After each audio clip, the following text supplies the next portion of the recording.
সর্বকালের বিশ্ববিখ্যাত বক্সার, পৃথিবীর সেরা ক্রীড়াবিদ মোহাম্মদ আলী, যার জন্ম হয়েছিল ১৯৪২ সালে। ৭৪ বছরের জীবন পাড়ি দিয়ে অবশেষে চলে গেলেন না ফেরার দেশে। মোহাম্মদ আলী ১৯৬৪ সালে বিশ্ব চ্যাম্পিয়ন হন। তারপর পরপর ৩বার বিশ্ব সেরা হন। বাংলাদেশকে ভালোবেসে, বাংলার মানুষকে ভালোবেসে ১৯৭৮ সালে বাংলাদেশে এসেছিলেন। উদ্বোধন করেছিলেন বক্সিং ফেডারেশন। সেদিন বাংলাদেশে ১২ বছরের এক কিশোরের সাথে বক্সিংয়ে অংশ নিয়েছিলেন। শুনব সেদিনের সেই কিশোরের কিছু স্মৃতির কথা। যাকে আমরা স্বপ্নে দেখতাম এবং টিভিতে দেখতাম, সেই মোহাম্মদ আলী বাংলাদেশে আসবে, তার সাথে আমি লড়বো, মানে বিশ্বকে ব্যাপার স্যাপার, এবং কিছুটা ভয়ও লাগছিল। এত বড় একজন খেলোয়াড়, তার সামনে আমি যাব, যদি একটা লেগে যায় হয়তো বিপদ হতে পারে। তারপরে যেহেতু বক্সিং খেলি, একটু সাহস তো অবশ্যই আছে। তো সেদিক চিন্তা রেখে, আর আমি আমার ওস্তাদ আমাকে যা শিখিয়েছেন সেদিকে সেইটা আমি দেখাবো, বিশেষ করে ওনার সামনে, এবং এই অনুষ্ঠানটা সারা বিশ্বে দেখাবে। ওই দিক চিন্তা করে আমি সাহস করে আমি খেলতে শুরু করলাম। নিয়ম অনুসারে আমরা বক্স বললো, আমরা দুই ঘুরে শুরু করলাম। এই মোহাম্মদ আলীর সামনে গেলাম, সে হুঙ্কার দিয়ে আমাকে ভয় দেখাতে চালো, আমি পিছিয়ে গেলাম, ব্যাক করলাম, আবার আমিও ওফেন্সে গেলাম, উনি আবার ডিফেন্সে গেল। এভাবে খেলা চলতে লাগলো। একসময় দেখলাম যে উনি আমার বক্সিংকে নিচে পড়ে গেলেন। আমি চিন্তা করলাম, কী ব্যাপার, নিচে পড়ে গেল কেন? তখনই বুঝতে পারলাম যে এটা একটা কৌতুক। এটা কৌতুক, উনি কৌতুক করেছেন, মজা করছেন। এটা কারণ হলো হয়তো আমাকে উৎসাহ দেওয়া, এবং ওইখানের যে ছিল দর্শক ছিল, তাদেরকে আনন্দ উৎসাহ দেওয়া, হয়তো উনি এটা করতে পারেন। সেই দিনগুলির কথা স্মরণ হলে আজও ভালো লাগে এবং নিজেকে খুব ভাগ্যবান মনে হয় এবং গর্বিত মনে হয় যে ওয়ার্ল্ড ফেমাস কিংবদন্তি মোহাম্মদ আলী, যার নাম সারা বিশ্বে বক্সিং জগতে স্বর্ণাক্ষরের নাম থাকবে, তার সাথে আমি বক্সিং করেছি। আজও আমার সেই মনে সে দাগ কাটে। উনি সবসময় আমাদের মনে উনি থাকবেন। এছাড়াও সেদিনের কিছু কথা আমাদের বলেছেন বক্সার আব্দুল হালিম।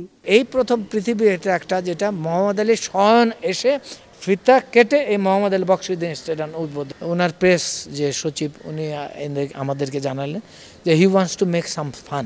তত বড় কারোর সাথে করবে না, উনি কোনো ছোট বাচ্চার সাথে বক্সিং করবে। তো স্বভাবতই তখন আমাদের এখানে ভালো বলতে গ্যাস ছিল, গ্যাসের তখন 11-13 বছরে, 11-12-13 বছরে এরকম একটা কিছু।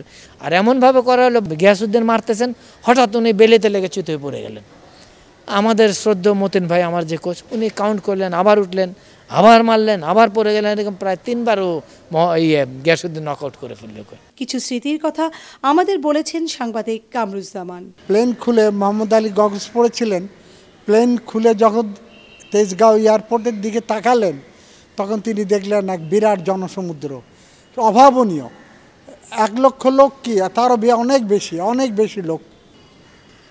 মোহাম্মদ আলী মারা গেলেন, এটা বাংলাদেশের পক্ষে একটা শোকাবহ ঘটনা নিঃসন্দেহে। কারণ এই মানুষটি বলেছিলেন যে আমি দেশে ফিরে যাচ্ছি, this is my second home, এবং তিনি আই উইল কাম এগেন, কিন্তু তিনি আসতে পারেননি। যখন শুনলাম যে মোহাম্মদ আলী আসবে, তখন আর ঠিক থাকতে পারলাম না। কারণ আমরা আমি না, সারা বাংলাদেশই মোহাম্মদ আলী তখন ভক্ত ছিল। মোহাম্মদ আলী হলেই আমরা টিভিতে ঝাঁপিয়ে পড়তাম। হ্যাঁ, সমস্ত গ্যালারিই তা করলো। মোহাম্মদ আলী আসলো, মাঠের মধ্যে আসলো, হাত উঠিয়ে করলো, তারপর একটা বাচ্চা ছেলের সাথে ফাইট করলো। মানে মনে হলো যে বাচ্চা ছেলেটাই মেয়ে নিয়ে ফাইটটা, এইভাবে সে ফাইটটা করলো। একসময় সে নকআউট হয়ে পড়েই গেল ইচ্ছা করে। হ্যাঁ, বক্সিং যে একটা প্রতিযোগিতামূলক খেলা, এটা আমার মনে হয় উনি সারা বিশ্বে প্রতিষ্ঠিত করেছেন। আর সেই সুবাদে উনি বাংলাদেশে একবার এসেছিলেন। তো তখন আমি অনেক ছোট ছিলাম, খেলাঘর করতাম। সাদা জামা, লাল স্কার্ফ পরে ঘন্টার পর ঘন্টা আমরা এয়ারপোর্টের রাস্তায় দাঁড়িয়েছিলাম। সেই দিনটা, সেই স্মৃতিটা এখনও মনে পড়ে। শ্যামবর্ণ একজন মানুষ উচ্চালম্বা হাত নাড়ছেন, আন্তরিকভাবে হাসছেন, মনে হয় যেন আমাদেরই মানুষ। ওনার চলে যাওয়াতে আমি ব্যক্তিগতভাবে মর্মাহত, এবং আমার সাথে সারা বিশ্ব মর্মাহত।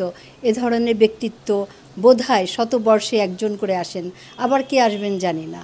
বক্সার মোহাম্মদ আলী বেঁচে থাকবেন সারা বিশ্বের কোটি কোটি ভক্তদের হৃদয়ে, বেঁচে থাকবেন বাংলাদেশের মানুষের হৃদয়ে, বেঁচে থাকবেন ক্রীড়াপ্রেমীদের হৃদয়ে। Nasrin Huda Bithi, voice of America, Dhaka.